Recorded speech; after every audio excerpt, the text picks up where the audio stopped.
So, we have some stuff to talk about. First things first, I would like to thank each and every one of you that have watched my Rick and Morty content throughout Season 3, supported it. You guys are the best. Picking up this series was honestly a phenomenal idea. I love this series. It's been great to make all these trailers, all these reviews, all these theories. Anything Rick and Morty on my channel has honestly just been a blast to make. So today we finally have the long-awaited Evil Morty video. But before we start the video, I would like to ask each and every one of you, if you aren't already, be sure to subscribe, leave a like if you enjoy Rick and Morty content, and share this video to any other Rick and Morty fan. And yeah, that's really about it. Thank you guys so much again, and let's get into the theory. So when discussing a certain person in history, or in this case, a character from an Adult Swim cartoon, we have to look at what has already happened. So we're going to take a look at Season 1 Episode 10 and Season 3 Episode 7. In Closer Encounters, we learned the following. C-137 Rick was framed for killing tons of other Ricks throughout the multiverse, and it was later revealed that the seemingly evil Rick that had set him up was actually an android controlled by Evil Morty. So everything spoken and committed by the evil Rick android was really the will of Evil Morty. Then Evil Morty slips into the crowd of refugee Mortys at the end of the episode. Tales of the Citadel showed a Morty running for president after Rick had killed the council in Rick Shank Redemption. This Morty gave a speech about unity within the Citadel and ended up winning the election. Then at the end, we of course find out that this was actually Evil Morty.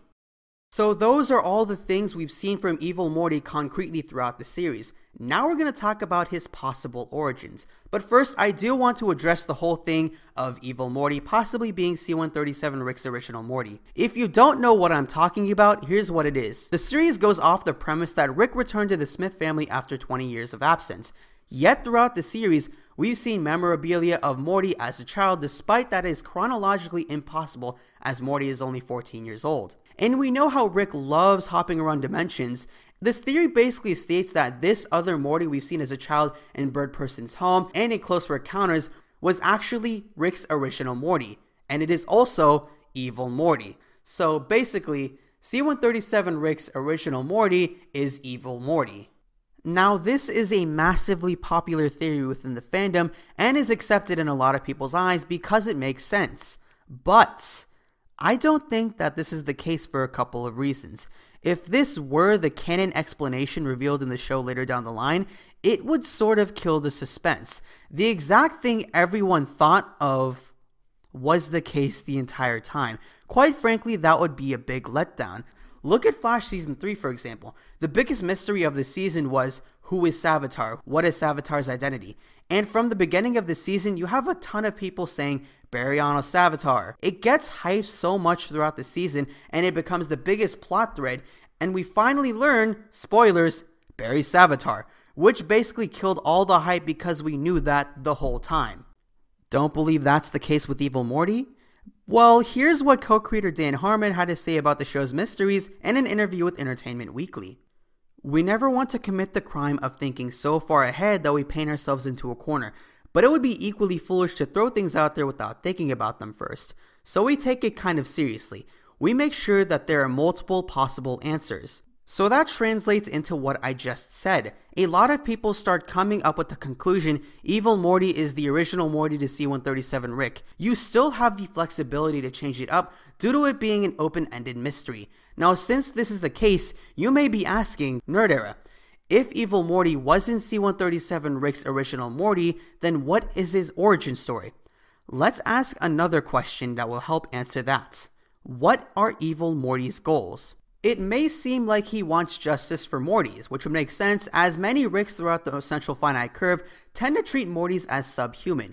He speaks about unity within the two groups and creates this atmosphere that Mortys and Ricks are to be equal under his rule. So justice for Mortys seems plausible, right?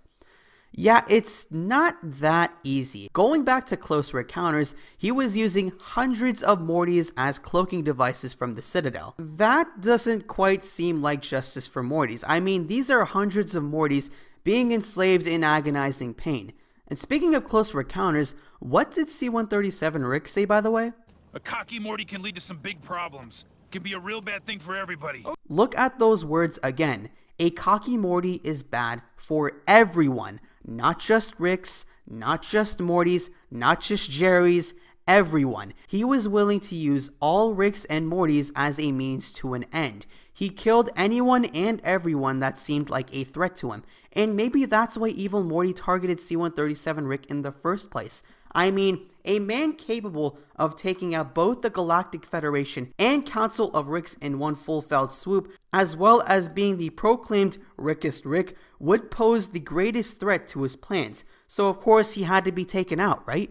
Framing C-137 Rick seemed like a personal vendetta for Evil Morty, but with what we just established coupled with his apathy and desensitized nature, in reality, he was just another threat to him. Of course, he could have used him by downloading the contents of his brain and then killing him off. Now we go back to the previous question regarding his origins. What thing could lead this Morty down the path of destruction, the high amount of intelligence to fool an entire society of Ricks, and apathy? Let me state this. Human beings are not innately born evil. It's something that is forged over time. Look at all the famous dictators throughout history. Hitler, Stalin, etc. had something tragic happen to them as children that caused them to be this way. So what are his origins? Well, the best theory that I could put together is that due to something tragic happening to him as a child, possibly involving the Citadel, he made it his one and absolute goal to seize the knowledge needed so that he can make up for whatever happened to him. How did he get to be intelligent enough to play an entire society of Ricks? Those good old mega seeds introduced in the pilot episode and seen again in, guess what? Tales from the Citadel. But wait a second, he's accomplished that goal. He is now president of the Citadel of Ricks. He controls everyone. He's established his dictator rule. What could he possibly want now? I mean, in his monologue at the end of Tales of the Citadel, he even said, now is the time for action, which tells us he still has more planned. Now, as to what that thing is, it could be nearly anything, honestly. Spreading his new rule throughout the entirety of the multiverse, having the best pod collection, anything really. From what we've talked about Evil Morty so far in regards to his capabilities, it doesn't seem like this guy has any sort of limits. He was able to outsmart an entire society of Ricks and play them for fools. He made it seem like he was this kind and righteous leader, but was able to make a dictatorship over a bunch of Ricks.